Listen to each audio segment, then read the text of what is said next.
Let me provide a SAS solution for this particular problem where we are trying to find relationship between weights and trying to achieve all these things on this particular data set.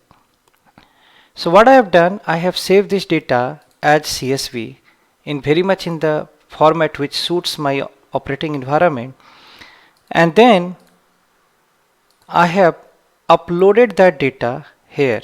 So what I did, I selected this folder and then clicked on this upload and chose the file and uploaded it. It is available here as q3data.csv. Now let me read this using the ref file which is referring to this data and create HLTH dataset. So let's take a look.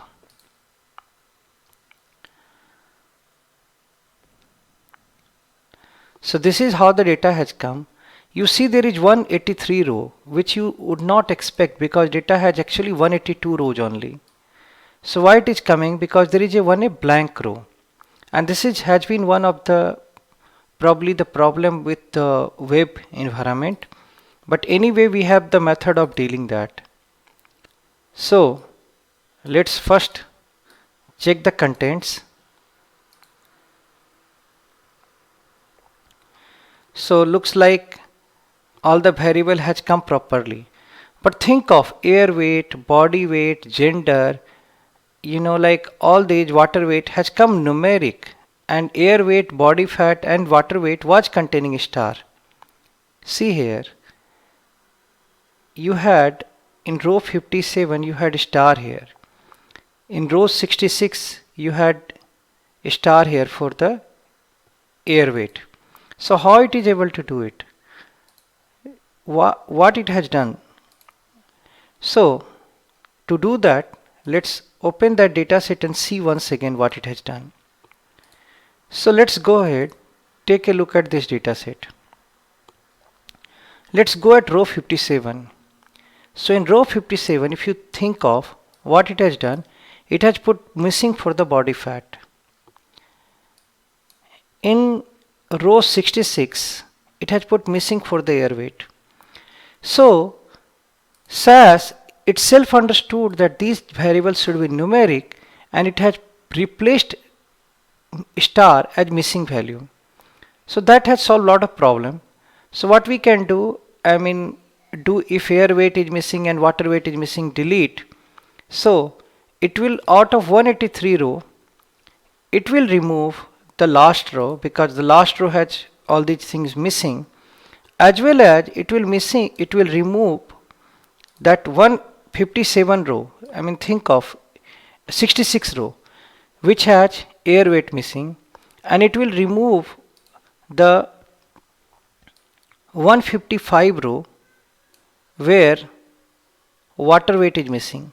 So from 183 it should produce a data set of 180 records.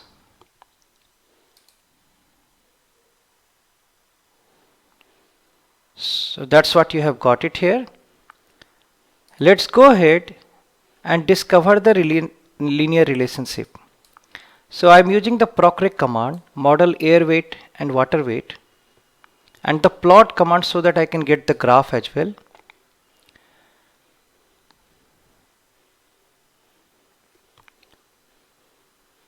So you got this particular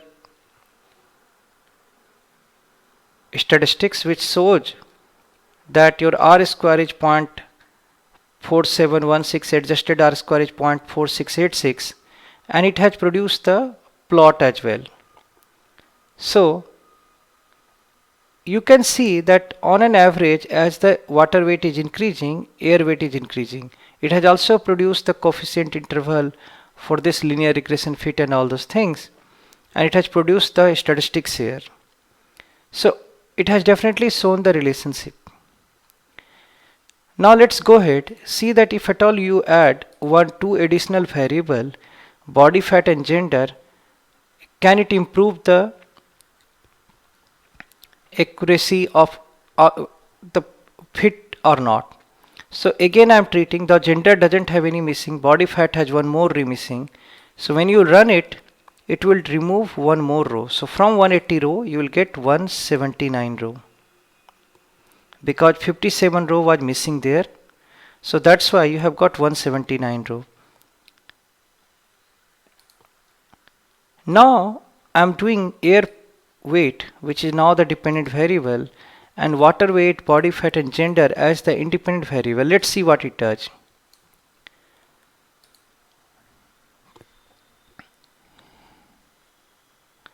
So now you can see that R square is much more. 0.84, adjusted R square is 0.83, which is much more than 0.46. So you can see with confidence that adding body fat and gender along with water weight definitely helps you to make a better prediction, a better forecast for the value of air weight. And all three variable has come significant.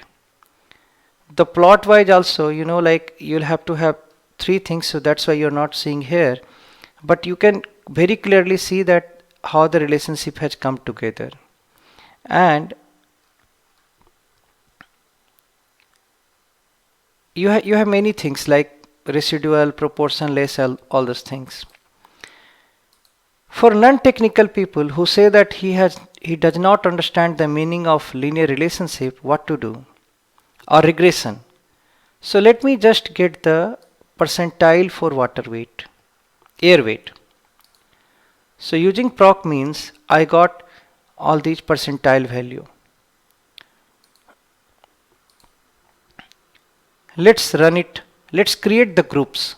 So essentially, if less than 57.1, group 1, if less than greater than 57.1 but less than equal to 63, group 2, like that. So this is going to create a group variable, air weight group.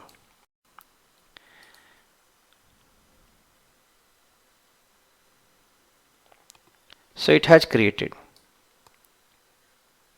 Good enough. Now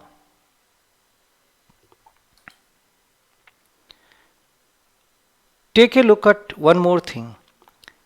Group 2 is definitely more than group 1. Group 1 has air weight less than 57. Group 2 has 57 to 63. Group 3 has 63 to 71. So on an average, as the air weight is increasing, air weight group is value is increasing, the air weight is increasing.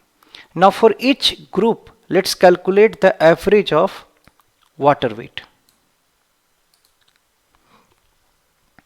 So one can clearly see that for first group you have 1.75, for second group it's 2.12, third group 2.37.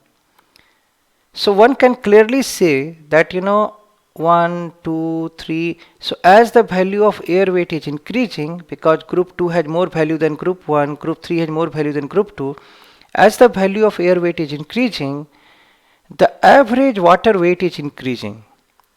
So there definitely exists a linear relationship which says that increase in air weight also coincides with increase in water weight. And that's how you can explain it to someone who says that he never understood or he has not heard the term called regression.